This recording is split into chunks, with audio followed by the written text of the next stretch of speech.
Hello, in this really quick video, I'm going to explain to you how I use astrology in four powerful ways. Four ways.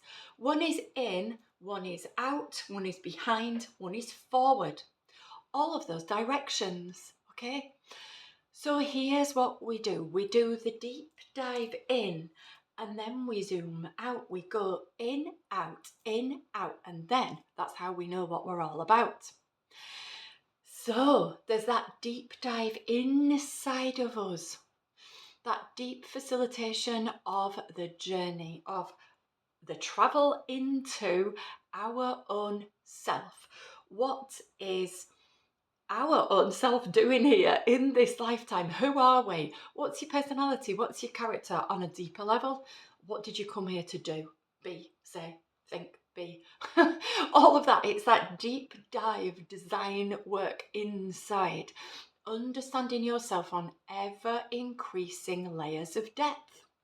Then when we zoom out, which is more of a Sagittarius type thing, taking the hawk perspective, zooming out and seeing what's going on in the context of others, the collective, that's doing that out there look. Yeah, so we are this individual, you are an individual doing your own thing with your own gifts, with your own piece of the jigsaw puzzle, with all that you agreed to be, do, learn, overcome in this life. And then we're looking out and going, well, the same is true for everybody else. So what's the wider context here? What are these pockets of groups of energy patterns happening in the wider collective? And it makes it easier to know what you are doing then in the context of the wider collective. And then we've got this kind of point where we can go backwards, so we can reflect back in our own lives. No doubt that I'm saying this under a Mercury retrograde. We get to reflect and take stock and look at what's happened in our lives, and we can look at that through the lens of astrology and timing, of perfect timing. What has happened in our lives under certain astrological aspects and transits, and therefore what is the meaning of how that planetary energy functions within us, so we can make sense and meaning by looking back in time.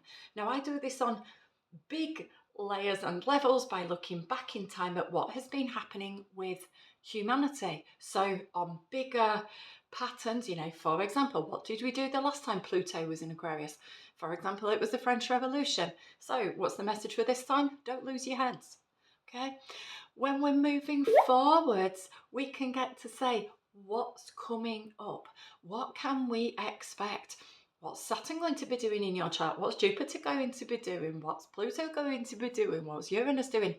And how does that make meaning for you? Okay, so this is what we do all the time. And sometimes when I am, say, making a video or doing a reading or whatever, I will be in one of those four functions, or I might be using those four functions interchangeably, because I have practiced and honed my gift now that I'm using all four all at once. But I feel that in order to break down the understanding of this, we're doing the deep dive in, the deep dive out. We're also looking back to make sense of patterns that have happened, and then we're looking forwards and understanding the energetic patterns that will be influencing us, so that we've got a heads up, so that we can take that aligned action, knowing who we are, knowing what the likely outcomes and possibilities can be, and then using that as a framework to go, you still have free will. You get to take aligned supportive action in your life moving forward now. Thank you for watching.